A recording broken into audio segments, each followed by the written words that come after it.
Virus ಸೋಂಕಿನ ವಿರುದ್ಧ ಇಡೀ ದೇಶವೇ ಒಗ್ಗಟ್ಟಿನಿಂದ ಹೋರಾಡುತ್ತಿದೆ ಎಂದು ಪ್ರಧಾನಿ ನರೇಂದ್ರ ಮೋದಿ ಹೇಳಿದ್ದಾರೆ. ಮನ್ ಕಿ ಬಾತ್ ರೇಡಿಯೋ ಕಾರ್ಯಕ್ರಮದ 64ನೇ ಕಂತಿನಲ್ಲಿ ದೇಶವನ್ನ ಉದ್ದೇಶಿಸಿ ಮಾತನಾಡಿದ್ರು. ಇಡೀ ದೇಶವು ಒಂದೇ ಲಕ್ಷ್ಯ, ಒಂದೇ ಹಾದಿಯಲ್ಲಿ ಜೊತೆಯಾಗಿ ಸಾಗ್ತಿದೆ. ಕೊರೋನಾ ವಿರುದ್ಧದ ಹೋರಾಟದಲ್ಲಿ ಎಲ್ಲರೂ ಕೈಜೋಡಿಸುತ್ತಿದ್ದಾರೆ. ಕಾನೂನು ನೀತಿ ರೂಪಿಸುವ ಮತ್ತು ವೈದ್ಯಕೀಯ ಸೌಲಭ್ಯ ಹೆಚ್ಚಿಸುವ ಮೂಲಕ ಸರ್ಕಾರವೂ ಕೆಲಸ ಮಾಡುತ್ತಿದೆ. ಇಡೀ ದೇಶವೇ ಒಂದು ತಂಡವಾಗಿ ಕೆಲಸ ಮಾಡುತ್ತಿದೆ ಅಂತ ಮೋದಿ ಹೇಳಿದ್ರು. ಇನ್ನು ಕೊರೋನಾ ವಾರಿಯರ್ಸ್ಗಳ ರಕ್ಷಣೆ ನಮ್ಮೆಲ್ಲರ ಹೊಣೆ. ವೈದ್ಯರು, ದಾದಿಯರು, ಆರೋಗ್ಯ ಕಾರ್ಯಕರ್ತರು ಮತ್ತು ಪೊಲೀಸರು ತಮ್ಮ ಜೀವನವನ್ನೇ ಪಣಕ್ಕಿಟ್ಟು ಹಗಲು ರಾತ್ರಿ ಎನ್ನದೇ ಕೆಲಸ ಮಾಡುತ್ತಿದ್ದಾರೆ. ಅವರನ್ನ ಗೌರವಿಸಬೇಕಾದದ್ದು ಮತ್ತು ರಕ್ಷಿಸಬೇಕಾದದ್ದು ನಮ್ಮೆಲ್ಲರ ಹೊಣೆ ಅಂತ ಪ್ರಧಾನಿ ಮೋದಿ ಹೇಳಿದ್ದಾರೆ. ಕೊರೋನಾ ವಿರುದ್ಧ ಎಲ್ಲಾ ರಾಜ್ಯ ಸರ್ಕಾರಗಳು ಉತ್ತಮವಾಗಿ ಕೆಲಸ ಮಾಡ್ತಿವೆ. ಕೊರೋನಾ ನಿಯಂತ್ರಿಸುವಲ್ಲಿ ರಾಜ್ಯ ಸರ್ಕಾರಗಳ ಪಾತ್ರ ಮಹತ್ವದ್ದು. ಅವರೆಲ್ಲರಿಗೂ ಧನ್ಯವಾದವನ್ನ ಅರ್ಪಿಸುತ್ತೇನೆ ಅಂತ ಹೇಳಿದ್ರು ಪ್ರಧಾನಿ ಮೋದಿ.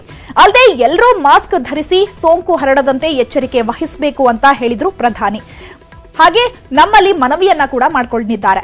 ನಾವು ಆರೋಗ್ಯವಂತರಾಗಿ ಬದುಕಬೇಕು, ಇತರರನ್ನು ಬದುಕಲು ಬಿಡಬೇಕು. ಅದಕ್ಕಾಗಿ ಎಲ್ಲರೂ ಮಾಸ್ಕ್ ಧರಿಸೋಣ ಅಂತ ಹೇಳಿದ್ರು. ಇನ್ನ ದೇಶದ ಜನತೆಗೆ ಅಕ್ಷಯ ತೃತೀಯ ಮತ್ತು ರಂಜಾನ್ ಸಂದರ್ಭದ ಶುಭಾಶಯಗಳನ್ನು ಪ್ರಧಾನಿ ಮೋದಿ ಕೋರಿದ್ರು. लॉकडाउन का पालन हो, अस्पतालों की व्यवस्था हो। मुझे विश्वास है कि भारत की ये पीपल ड्रिवन लड़ाई, इसकी जरूर चर्चा होगी. पूरे देश में गली मोहल्लों में जगह जगह पर आज लोग एक दूसरे की सहायता के लिए आगे आए हैं. गरीबों के लिए खाने से लेकर राशन की व्यवस्था हो, लॉकडाउन का पालन हो, अस्पतालों की व्यवस्था हो, मेडिकल इक्विपमेंट का देश में ही निर्माण हो. आज पूरा देश एक लक्ष्य, एक दिशा, साथ साथ चल रहा है. ये प्लेटफॉर्म है covidwarriors.gov.in. मैं दोबारा बोलता हूं, covidwarriors.gov.in. सरकार ने इस प्लेटफॉर्म के माध्यम से तमाम सामाजिक संस्थाओं के वॉलंटियर्स, सिविल सोसाइटी के प्रतिनिधि और स्थानीय प्रशासन को एक दूसरे से जोड़ दिया है. बहुत ही कम समय में इस पोर्टल से 1.25 करोड़ लोग जुड़ चुके हैं. इनमें डॉक्टर, नर्सिस से लेकर हमारी आशा, एएनएम बहनें, हमारे एनसीसी, एनएसएस के साथी, अलग अलग फील्ड के तमाम प्रोफेशनल्स, उन्होंने इस प्लेटफॉर्म को अपना प्लेटफॉर्म बना लिया है. ये लोग स्थानीय स्तर पर क्राइसिस मैनेजमेंट प्लान बनाने वालों में और उसकी पूर्ति में भी बहुत मदद कर रहे हैं. आप भी covidwarriors.gov.in से जुड़कर देश की सेवा कर सकते हैं, कोविड वॉरियर बन सकते हैं. साथियों, भारत की कोरोना के खिलाफ लड़ाई सही मायने में पीपल ड्रिवन है. भारत में कोरोना के खिलाफ लड़ाई जनता लड़ रही है, आप लड़ रहे हैं.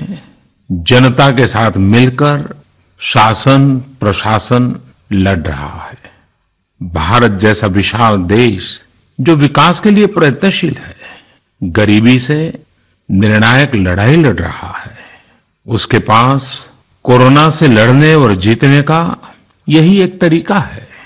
और हम भाग्यशाली हैं कि आज पूरा देश का हर नागरिक, जन जन इस लड़ाई का सिपाही है, लड़ाई का नेतृत्व कर रहा है. साथियों, प्रधानमंत्री गरीब कल्याण पैकेज के तहत गरीबों के अकाउंट में पैसे सीधे ट्रांसफर किए जा रहे हैं.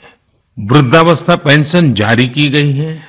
गरीबों को 3 महीने के मुफ्त गैस सिलेंडर, राशन जैसी सुविधाएं भी दी जा रही हैं.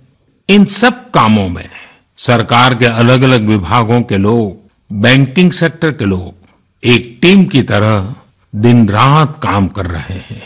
और मैं हमारे देश की राज्य सरकारों की भी इस बात के लिए प्रशंसा करूंगा कि वो इस महामारी से निपटने में बहुत सक्रिय भूमिका निभा रही है. आज जब मेरी अनेक देशों के राष्ट्राध्यक्षों से फोन पर बात होती है तो वो भारत की जनता का आभार जरूर व्यक्त करते हैं।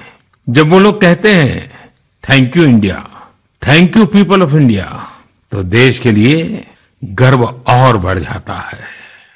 इसी तरह इस समय दुनिया भर में भारत के आयुर्वेद और योग के महत्व को भी लोग बड़े विशिष्ट भाव से देख रहे हैं। सोशल मीडिया पर